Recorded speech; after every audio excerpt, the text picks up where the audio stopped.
I'm Elex Michaelson. This week, the issue is the Austrian World Summit with Arnold Schwarzenegger. We have to fight pollution. Exclusive access with the former California governor as he rallies global leaders to terminate pollution during the era of President Trump. Stop whining. Plus, we join him inside Austria's most famous church on a boat ride on the Danube. Now go down. And working out with 150 of his biggest fans at his childhood home. I looked up at the house, and then all of a sudden I saw my mother opening up the window and just looking out. Plus, his first comments since his Variety sit-down.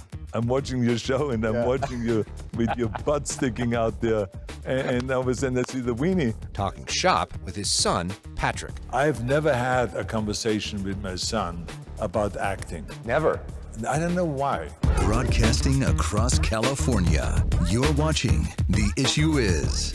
Welcome to The Issue Is. I'm Elex Michaelson, reporting this week from Vienna, Austria. Behind me is the Hofburg, which used to be home to emperors here, but now is home to a conference hosted by perhaps the most famous Austrian alive.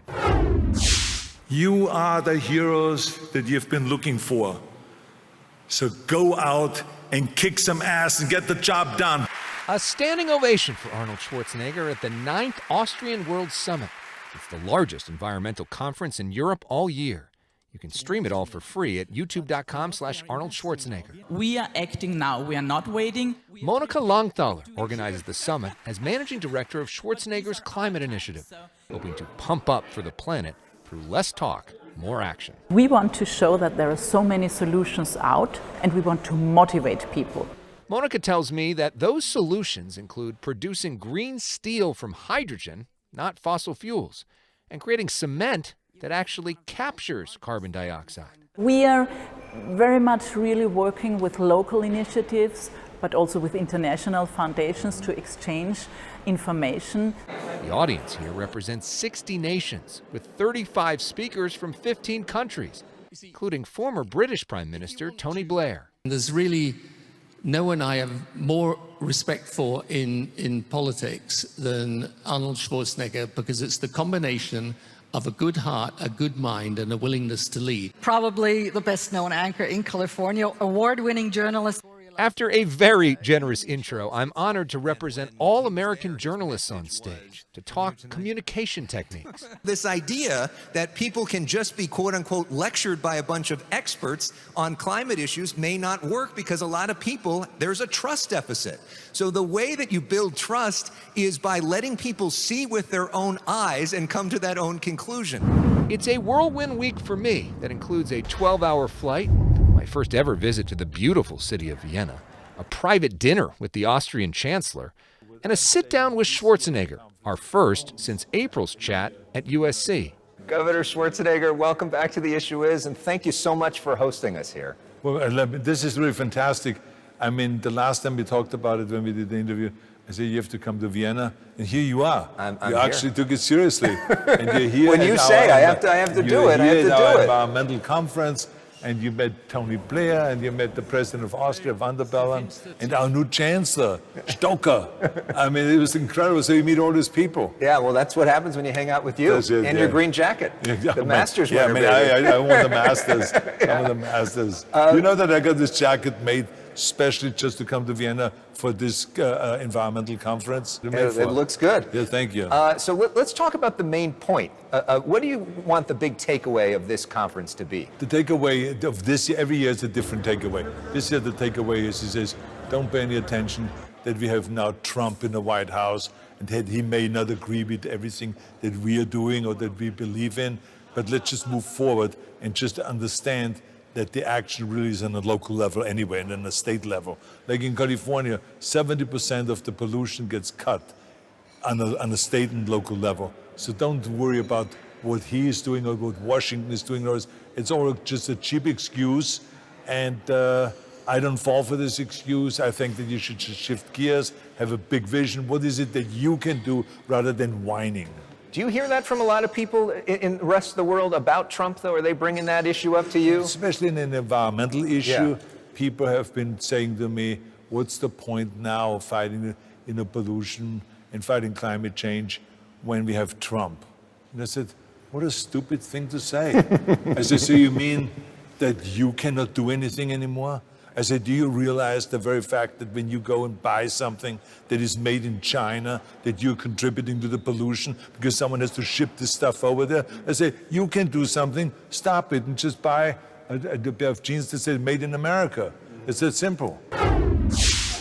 Fantastic, really good. Up next, a visit to Arnold's hometown for a very special workout and a hilarious story about his mom. Keep you in track.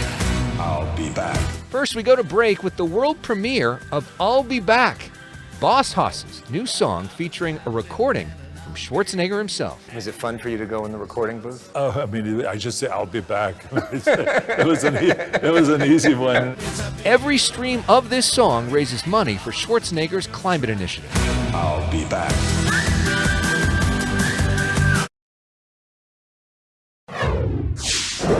As Arnold Schwarzenegger welcomes Tony Blair to his global summit in Vienna, Alex, how are you? he stops to introduce me to a buddy he sat next to in elementary school more than 70 years ago. What was he like in elementary school? Yeah, translate, Arnold. So mixed. Thank God he doesn't speak English. A few days prior, they were back side by side in their hometown of Thal. Arnold inviting 150 members of his Pump Club group to his childhood home, which is now a museum dedicated to him. The experience emotional for many. Thank you for the motivation. Thank you for the newsletters. Thank you for the Pump Club. This is awesome. More than 1 million people have already signed up for the free daily Pump Club email newsletter, which focuses on fitness and positivity. The paid app includes workouts and motivation from other members. You're not alone. Even if you work out alone, you write in the app, you have got a whole village behind you. Daniel Ketchel and Adam Bornstein help Schwarzenegger lead the club. How is everything going? We're doing well. Good. They've hosted meetup events for members all around the world. Deep breath. Up. But there's something extra special about doing this here. It was like a pilgrimage for them. No matter whether they were lifting 100 pounds or 500 pounds, everyone was screaming and pushing themselves. Go!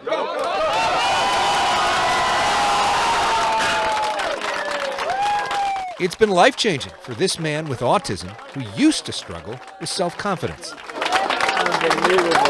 What's the most important thing you've learned from Arnold Schwarzenegger? The most fulfilling thing you can do in life is help other people. This is the original bar Schwarzenegger learned to do pull-ups on. Deep breath. And this is where he first deadlifted, with his mother watching from that second-story window. Were you envisioning your mother? Yes, as a matter of fact, it's interesting you said it because I was standing there and then there was two people lifting. There was a bar over here and a bar over here. And they were all going back and forth.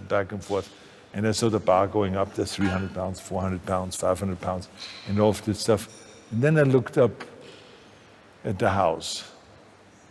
And then all of a sudden I saw my mother opening up the window and just looking out and just saying, Arnold, what are you doing? And I said to myself, this was like 60 years ago. More than 60 years ago. She was opening up the window and looking at me and thinking I'm crazy. Because this was the garden where she grew the potatoes, the tomatoes, the berries, and all of that stuff. So I had all the fresh vegetables and fruits. You got to think she would be so proud of you. Oh yeah, she would be so proud of me, yeah, absolutely. She was proud. Remember that even though she said always, oh, you would never make it, and this is terrible, and what a stupid idea, all this lifting. But then as soon as I won the first competition, I had this trophy. I won the European Championships, junior best built man of Europe. And she grabbed the trophy, and she ran around the village, and she showed to everybody, look what my son did. He won this trophy, he's the best in Europe. Of course, I pushed him. He never pushed me. So focused, right? But I like to just say this. As a matter of fact, one time, you would love this, one time at the Golden Globes, 1977, where I won the Golden Globe for Best Acting Debut.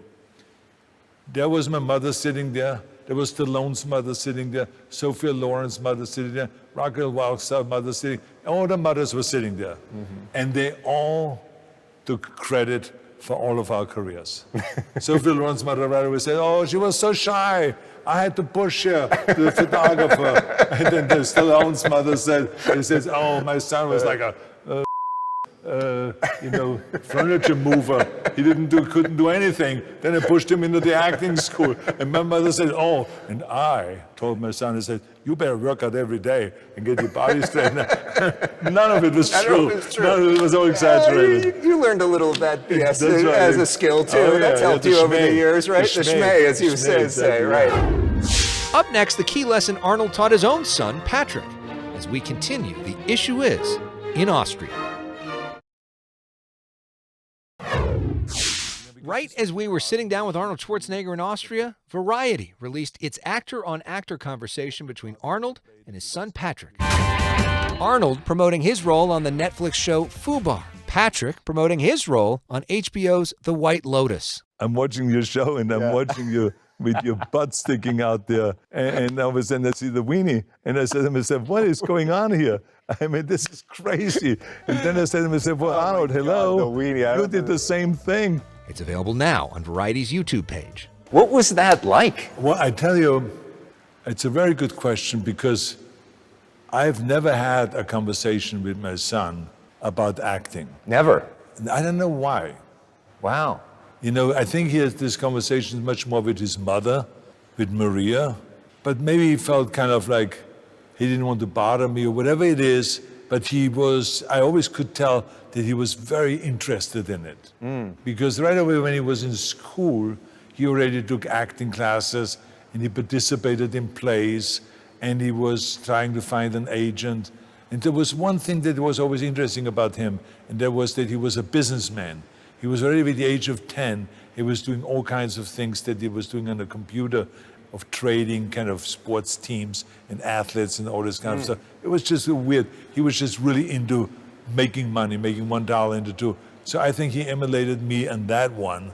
But I did not know how far he's going to go with acting, and if he had kind of the endurance and the will, because you get rejected so many times in acting that sometimes it strips away your will. You end up with nothing. You end up just kind of like feeling like a loser. But in fact, my son didn't take the rejections personally. He just did more and did better and better and better. And he worked his way up, and now he did White Lotus. If I'm not a success, then I'm nothing. And I can't handle being nothing. And I've watched him over the years, but he never asked me a question about, how do you do this with the promotion, or how do you go and do it when you go and read for a part, or how do you get a part, how do you spice up the part when you get it, and all this. Never ever talked to me about that. So now was the first time where we sat down actually and had a 1-hour dialogue that we never had. This is a surreal moment for me. And it was a really, really fascinating conversation where I learned a lot myself. What did you learn from him? Well, it was just that his approach, basically, to just go and believe 100% in also selling the show, not just doing the show. Yeah, you taught me that. Because I always believed that. Because if the people don't know that this product is out there, you have nothing. I'm very, very proud of you. Well, thank you. I hope that you have the moment like your mother had at the Golden Globes. I think Patrick deserves to get nominated. Wouldn't that be cool for you to be there with that? But I would not say, hey, I pushed him. I have nothing to do with that. I was kind of the model. Yeah. You looked at me. One thing I do take credit for, and that is I was very, very good in taking my kids to the movie set. You would pick me up and take me out of school early all the time in your Hummer, throw me in the back. Don't tell your mother. Yeah. And they saw me blowing up things. They saw me wiping out everybody, killing people, and all of this stuff. And they always walked back to the trailer and said, that was really cool, Dad. That was unbelievable. So I think that inspired him. When we come back, what Schwarzenegger says is the key to happiness. We go to break with a visit to the awe-inspiring St. Stephen's Cathedral. This is the exact spot where Mozart's kids were baptized. We're now inside the main church in Vienna that has been here since the year 800, and it is spectacular, and it's known for its organ music. Schwarzenegger granted a private concert. He even tries it out for himself. I love organ music because it just goes right, penetrates through your heart. It's fantastic.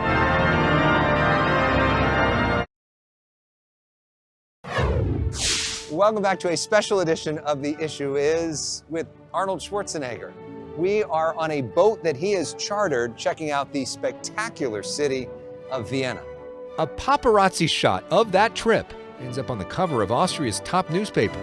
The tour of the Danube River is Schwarzenegger's thank you present to summit staff and speakers. It's not just me going through Vienna and saying, okay, I'm going to eat a Sachertorte, I'm going to have Apfelstrudel, I'm going to have Topfenstrudel, I'm going to drink good wine. Because did I make the event successful? No. Who made the success is all of the people that are on this boat. Matt Eisman is on board. Ladies and gentlemen, welcome. After once again emceeing the summit. Being with Arnold in Austria is like being in heaven with Jesus. It is a unique experience. But the thing that I say is I've never met someone with such a vision and such a will to work to realize that vision. Matt, you are the new Celebrity Apprentice. Eisman won the Celebrity Apprentice when Schwarzenegger hosted. Good morning, boss! Arnold has continued to hire and mentor him ever since. You've done so many kind things for other people, and that's one of the things that I've really noticed at this, the way you lift everybody up. What's the kindest thing somebody's done to you? I mean, imagine that you are 15 years old and then someone cares enough to invite you to a weightlifting gym. And then to take over and to show you how to lift the weight. And to show you the trick on how to sneak into that room at the stadium on the weekends. I leave this locker open on the top window, and then you just push it open from the outside, and then you crawl in. And things like that. And then to have a Freddy Gerstel, who was a Jewish guy who worked his way up in politics and became the head of the parliament in Austria, they taught me about inclusion. They taught me about intelligence. Not to just walk around with a dumbbell, but to walk around with a book. He says, remember, that the muscles eventually fade. But he says, the brain doesn't. He says, you got to go and train your brain. And he says, you know, we Jews, we have always been taken everything from us in history, but the one thing that they could never take from us is our brain. So that's why we all concentrate on becoming lawyers and doctors and study and read and read and read and read. And he says, I want you to do that. I want you to read and I want you to study. So this, the person like Joe Weider who brought me to America, I mean, I got help from the beginning to the end. That's why I always say, I'm not a self-made man. I am a product of all of the help of all these thousands of people that cared about me. And this is why, because I recognize that, I also recognize that now it's my turn to use all my power to help other people. If it is the people that need a home, the veterans, and to get them homes, or if it is the Special Olympians that need a training and inspiration, or if it is the after-school kids with after-school programs, or the California people with me becoming governor, whatever it is. I mean, I try to be in there, and I try to build my own career and my own existence and everything, but at the same time, I always think about everyone else around me. You know what I think is the most impressive thing about you? Is that you have built so many chips from so many years of being the best at everything, but you cash them in to help other people. Yeah. That you use your platform to lift people up and to highlight causes that nobody would pay attention to if you weren't doing it. Whether it be some of these pollution issues, whether it be gerrymandering, whether it be after school programs, that you have done that. And it is so impressive and so inspiring, and there are so few people that do that. So and thank you for that. Thank you, and I love when someone says, Arnold, this can't be done. This is like heaven to me. because then I really get inspired. So, yeah. So what are you most, to end on that then, what are you most inspired to do next that can't be done? What's the, because you've done so much, what gets you out of the bed in the morning that gets you excited these days? I think the most important thing is to teach other people how to be happy, because it is upsetting to me to know that someone gets up in the morning and is upset and is depressed and does not know. I mean, it's okay when you wake up depressed. I wake up sometimes depressed, some chemical reason, but I'm smart enough to know that I don't think until 9 o'clock, right? I just go and feed my animals. I go through the routine, and then I get on a bicycle and I ride the bike. Then I work out. Now I don't think. Until I go for breakfast, and all of a sudden everything is light, is bright. And so I want to teach people those various different tools. I want to give the people the tools so they can also become happy, because there's nothing that is more powerful and it's more wonderful than seeing people around you that are happy. Yeah. Have a vision, a very clear vision of what you're going to go and tackle. And don't listen to the naysayers. And work your ass off. Yeah. And work. This is where the action is. And be useful. Exactly, be useful. Thank you Absolutely. so much for Absolutely. everything. You know, and thank you so much for having instance, me here. I'm happy that you're here. I'm happy to be here. Because I think you're the greatest. I told you that many times. Thank you. And this is why I wanted you to be here, because I care about you. I care about you because I really feel like, I mean, that guy deserves to be in Vienna and to be in the greatest city and the safest city and the most historic city. And he deserves it. That's why I wanted you to come here. And I'm so happy you're here. Thank you very much. Absolutely. And in the best way possible. Thank you. Love you. Absolutely. Thank you. Thank you very much. Absolutely. Thank you very much. Yeah, Appreciate it. Thank you very much.